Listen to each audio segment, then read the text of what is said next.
បាទសូមគោរពជំរាបសួរបាទពុកម៉ែបងប្អូនដែលនិយមនឹងតាមដានស្ដាប់បាទចំណេះដឹងផ្សេងៗតាមបណ្ដា YouTube ទាំងអស់គ្នា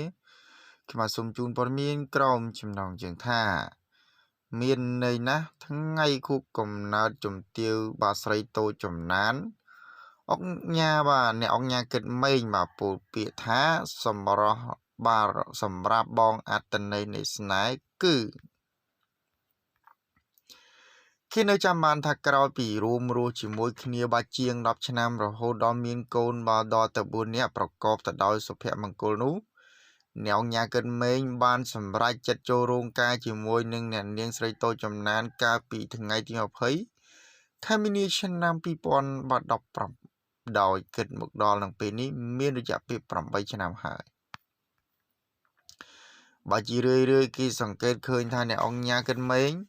តែងតែបង្ហាញក្តីស្រឡាញ់ចំពោះប្រពន្ធនិងកូនខ្លាំងណាស់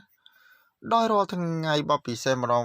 អ្នកអញ្ញាមិនភ្លេចឡើយនៅការបង្ហោះរូបថតអមសារបង្ហាញពីទឹកចិត្តរបស់ខ្លួនចំពោះគ្រួសារបន្ថែមទៅលើថ្ងៃធម្មតានោះ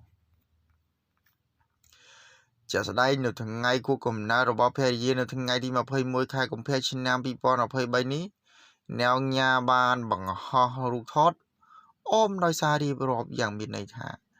មនុស្សខ្លះអានសៀវភៅនិងរឿងដើម្បីស្វែងរកអត្ថន័យនៃពាក្យក្តីស្រឡាញ់សម្រាប់បងអត្ថន័យនៃស្នេហាគឺការសម្លឹងមើលកែវភ្នែកដ៏ស្រទន់របស់អូនរីករាយថ្ងៃកំណើតអូន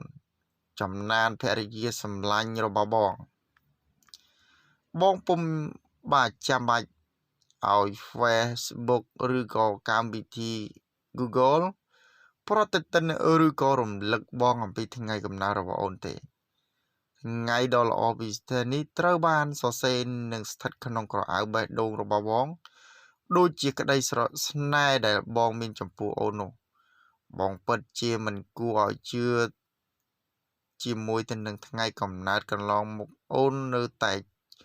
ឆោមយងរក្សាបានភាពក្មេងដូចថ្ងៃដែលយើងបាទប្រតិបត្តិ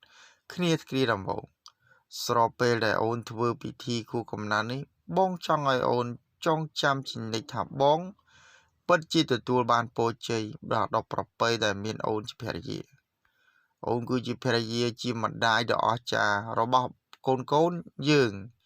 ជាអ្នកដឹកនាំដែលមានចក្ខុវិស័យវែងឆ្ងាយជាស្ត្រីដែលមានសប្បុរសធម៌ថ្លៃថ្លា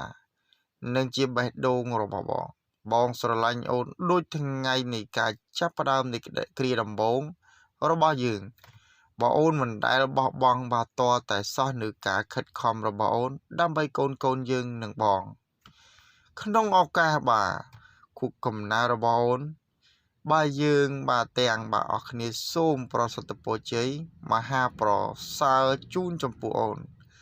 រីករាយថ្ងៃកំណើតដល់នារីពិសេសដែលតែងតែស្នេហ៍បងជាស្វាមីនិងស្រឡាញ់គ្រួសារយើងដោយគ្មានលក្ខខណ្ឌប្រយោគជូនពរតែប៉ុន្មានឃ្លារបស់បងចំពោះអូនគឺអស់ពីទំហំដួងចិត្តរបស់បងដូចឆ្នាំមុនដែរសូមអូនបួងសួងឲ្យអូនមានភាពសប្បាយរីករាយនិងគ្មានកង្វល់